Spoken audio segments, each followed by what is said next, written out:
Welcome to the life experience education. मैं हूं प्रवीण कुमार शर्मा और हम इस सीरीज में इंडियन पॉलिटी यानी कि भारतीय राज्य व्यवस्था को स्टार्टिंग से एंडिंग तक क्वेश्चंस के थ्रू कंप्लीट करते चल रहे हैं।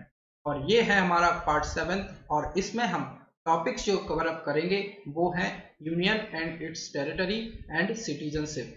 और आप सभी साथ में क्वेश्चंस को सॉल्व करते चले और लेक्चर के लास्ट में कमेंट सेक्शन में जरूर बताएं कि आपने कितने क्वेश्चंस को सही किए हैं। तो स्टार्ट करते हैं लेक्चर को क्वेश्चन नंबर फर्स्ट के साथ।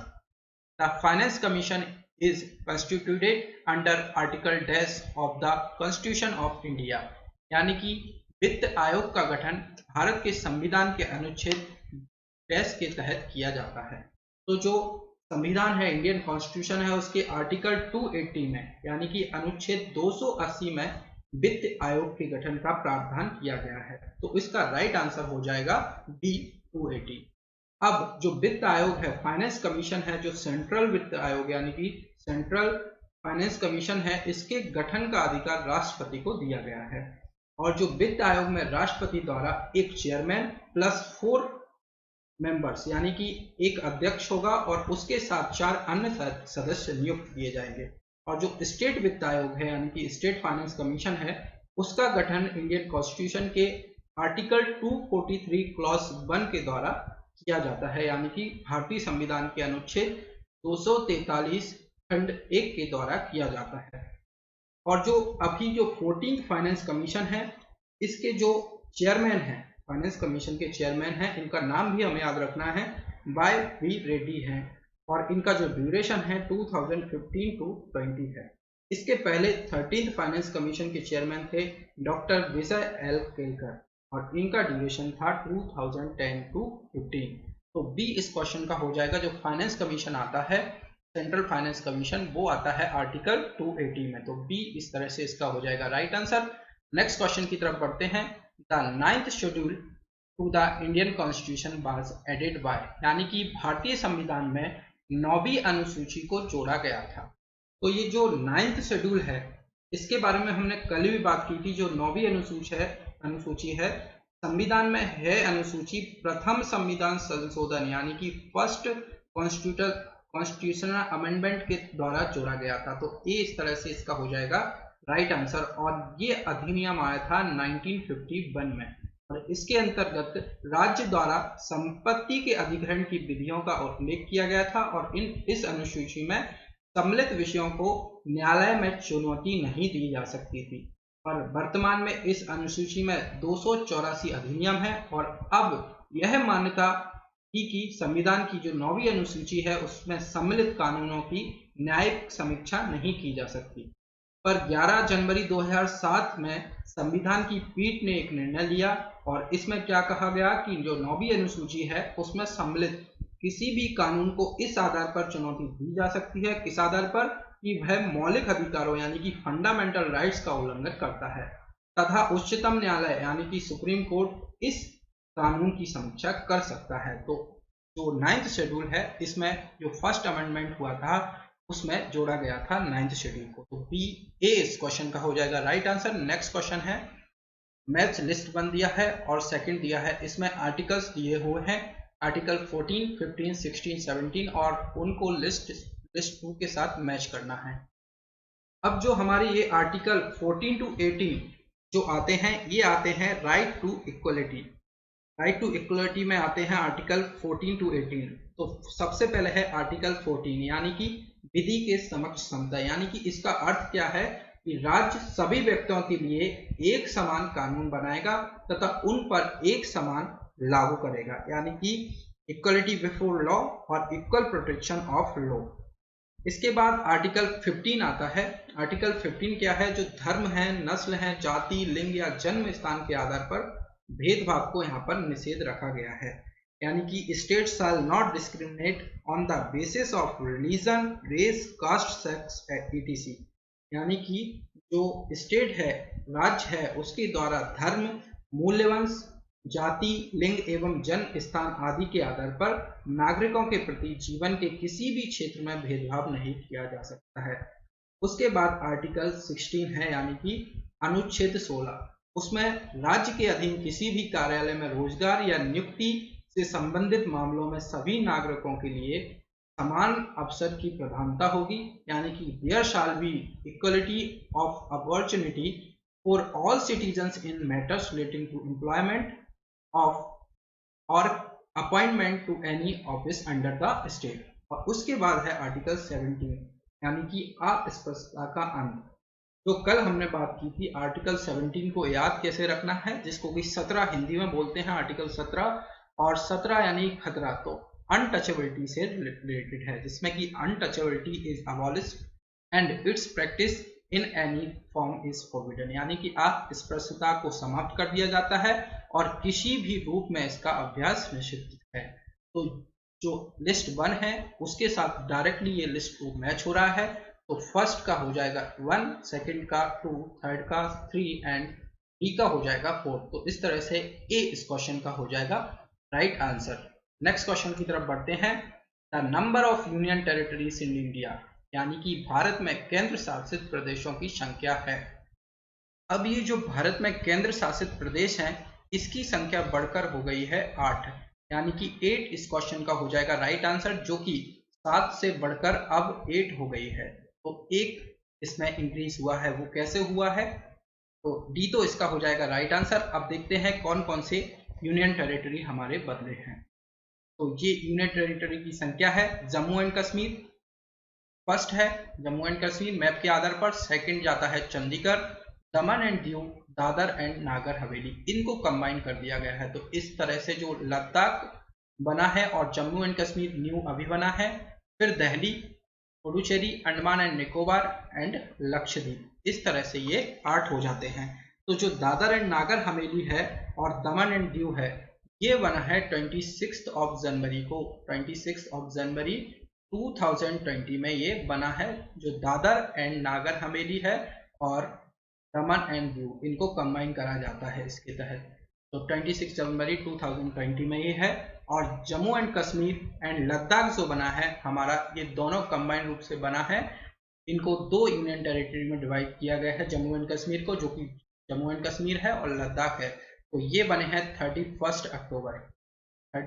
अक्टूबर 2019 में इनको यूनियन टेरिटरी बनाया गया था। तो इस तरह से आप याद रख सकते हैं। ये इमेज के थ्रू पहचानना थोड़ा आसान होगा, तो इमेज के थ्रू आप जाएंगे और इस क्वेश्चन का राइट आंसर टिक करेंगे डी, यानी कि 8 यूनियन टेरिटरीज। नेक्स्ट क्वेश्चन की तरफ बढ़ते हैं। Sikkim was made an integral part of India under the, यानी कि इसके तहत सिक्किम को भारत का अभिन्न अंग बनाया गया था।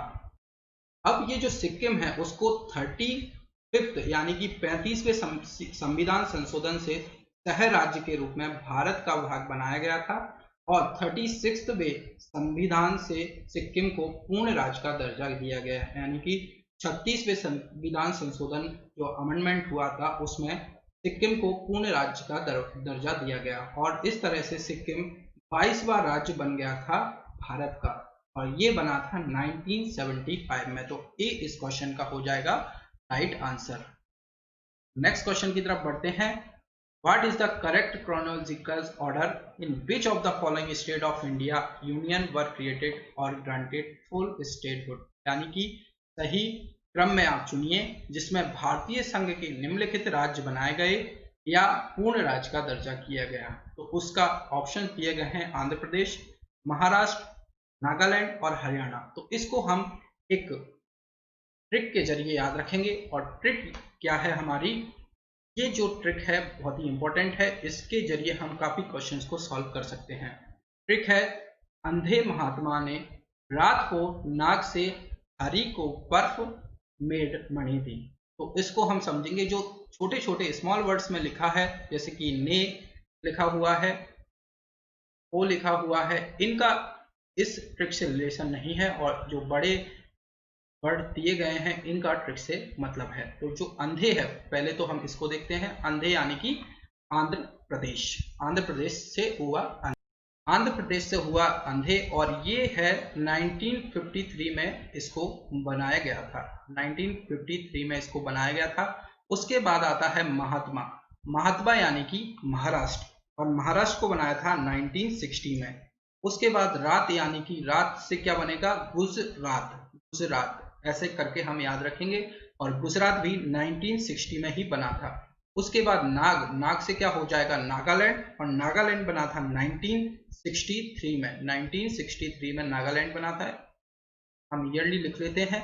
53 में आंध्र प्रदेश बना था, 60 में बना था महाराष्ट्र, और 60 में ही बना था हमारा गुजरात, जिसको रात के थ्रू गुजरात को याद रखा है। हरी से हो जाएगा हरियाणा, और ये बना था हरियाणा 66 में, 66 में ये बना था हरियाणा। उसके बाद बर्फ, बर्फ को हम हिम हिम भी बोलते हैं, और हिम से हो गया हिमाचल, बर्फ हो गया हिम और हिम से हो गया हिमाचल, और हिमाचल बना है 71 में, 70 बना है 1 में। और मेड यानी कि जो मेड इन इंडिया इस तरह से हम लिखते हैं मेड, मेड से हो गया मेघालय, और मेघालय जो है ये बना है 72 में, 72 में बना है मेघालय। और मणि से क्या हो गया, मणिपुर, मणिपुर बना है हमारा 72 में, ये भी बना है। तो ये ट्रिक जो ये है, 8 स्टेट को हम डायरेक्टली लाइन वाइज इसको याद रखते हैं। तो अब ये ऑप्शंस में ये देखो, आंध्र प्रदेश, महाराष्ट्र, नागालैंड, हरियाणा। तो सबसे पहले 53 में आंध्र प्रदेश बना, फिर उसके बाद महाराष्ट्र बना, फिर हमारा बना था गुजरात, फिर है नागालैंड, और फिर है हरियाणा। तो ये ऑप्शंस के थ्रू जाएं तो ए बी सी डी यानी कि 1 2 3 4 को ये फॉलो करेगा। तो इस तरह से आंसर क्या हो जाएगा, ए इसका हो जाएगा राइट आंसर। नेक्स्ट क्वेश्चन है, how many states and union territories are there in India. तो अभी हमने बात किया है कि जो यूनियन टेरिटरीज हैं वो तो हैं 8। तो क्वेश्चन है, भारत में कितने राज्य हैं और केंद्र शासित प्रदेश कितने हैं। तो राज्य की संख्या है 28, और केंद्र शासित प्रदेश हैं यानी कि यूनियन टेरिटरीज हैं 8। तो इस ऑप्शंस में थ्रू हम चेक करें तो इसमें हो जाएगा none of the above answer, यानी कि 28 तो राज्य होगा और 8 यूनियन टेरिटरी होगा। तो डी इसका हो जाएगा राइट आंसर। नेक्स्ट क्वेश्चन है, the power to carve out a new state is vested in, यानी कि नए राज्य से बाहर निकलने की शक्ति निहित है। तो जो भारत की संसद है यानी कि जो पार्लियामेंट है वो राष्ट्रपति, राज्यसभा तथा लोकसभा से मिलकर बनी है, और जो कि आर्टिकल 79 के तहत है। अब राज्यसभा को उच्च सदन भी बोला जाता है, और लोकसभा जिसकी संरचना आर्टिकल 81 के तहत है, तो इनको ये शक्ति दी गई है। तो ए इस तरह से इस क्वेश्चन का हो जाएगा right answer, the parliament. Next question है, Andhra Pradesh was created as linguistic state in, यानी कि आंध्र प्रदेश को भाषाई राज्य के रूप में बनाया गया था।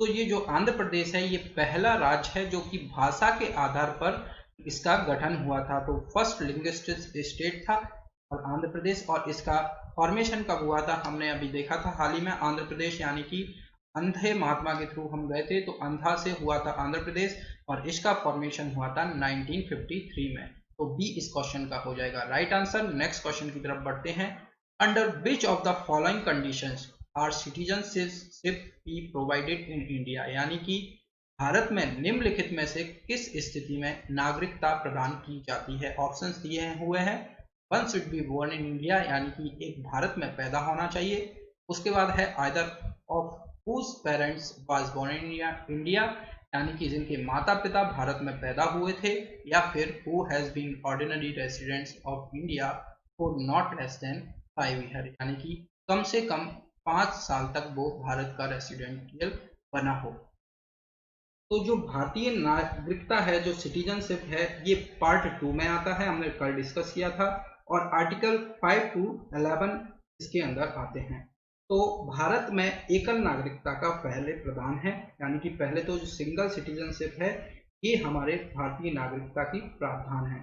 उसके बाद हम डिस्कस करते हैं भारतीय नागरिकता संशोधन अधिनियम 1986 के बारे में। तो उसमें साफ साफ तरह से इन वर्ड्स का उपयोग किया गया है, यूज किया गया है। इस अधिनियम यानी कि इस अमेंडमेंट के आधार पर भारतीय नागरिकता यानी कि इंडियन सिटीजनशिप जो संशोधन अधिनियम आया, जो कॉन्स्टिट्यूशनल अमेंडमेंट आया 1955 में, निम्नलिखित संशोधन किए गए। उसमें क्या हुआ, अब भारत में जन्मे केवल उस व्यक्ति को ही नागरिकता प्रदान की जाएगी जिसके माता पिता में से एक भारत का नागरिक हो। तो इस तरह से जो सेकंड पॉइंट है वो हो जाता है राइट।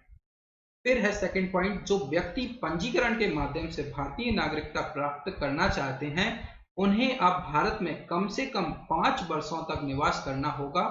पहले यह अवधि सिर्फ ही 6 मंथ की यानी कि 6 माह की पहले यह अवधि हुआ करती थी, पर अब इसमें जो संशोधन हुआ है उसके तहत कम से कम 5 वर्षों तक भारत में निवास करना होगा उसको। फिर आता है, देशीयकरण द्वारा नागरिकता तभी प्रदान की जाएगी जबकि संबंधित व्यक्ति कम से कम 10 वर्षों तक भारत में रह चुका हो। और ये जो ड्यूरेशन था पहले सिर्फ 5 इयर्स था, जो कि अब बढ़ाकर कर दिया गया है 10 इयर्स। जिसमें नागरिकता संशोधन अधिनियम 1986 जम्मू एंड कश्मीर व असम सहित भारत के सभी राज्यों में लागू होगा, क्योंकि हर बार जम्मू एंड कश्मीर को अलग से उसमें रिलेट किया जाता था, पर ऐसा नहीं है। तो ये तीनों ही सही हो जाते हैं, क्योंकि वो भारत में पैदा होना चाहिए पहले तो, उसके बाद इसके माता पिता भारत में पैदा हुए हों तो भी उसकी सिटीजनशिप इंडिया की हो सकती है, या फिर कम से कम वो 5 वर्ष तक जो पंजीकरण के माध्यम से भारतीय नागरिकता प्राप्त करना चाहता है उसको कम से कम भारत में 5 वर्षों तक निवास करना होगा, जो कि पहले 6 मंथ की थी उसको बढ़ाकर 5 इयर्स कर दी गई। तो ये इस तरह से 1 2 3 तीनों ही राइट हो जाते हैं। तो आंसर क्या हो जाएगा? सी, 1 2 3। तो ये था लेक्चर का लास्ट क्वेश्चन। लेक्चर को आप लाइक कीजिए, शेयर कीजिए और फॉलो भी कीजिए, और साथ ही में लाइफ एक्सपीरियंस एजुकेशन के साथ जुड़ने के लिए लेक्चर को सब्सक्राइब भी कीजिए। Thank you for listening.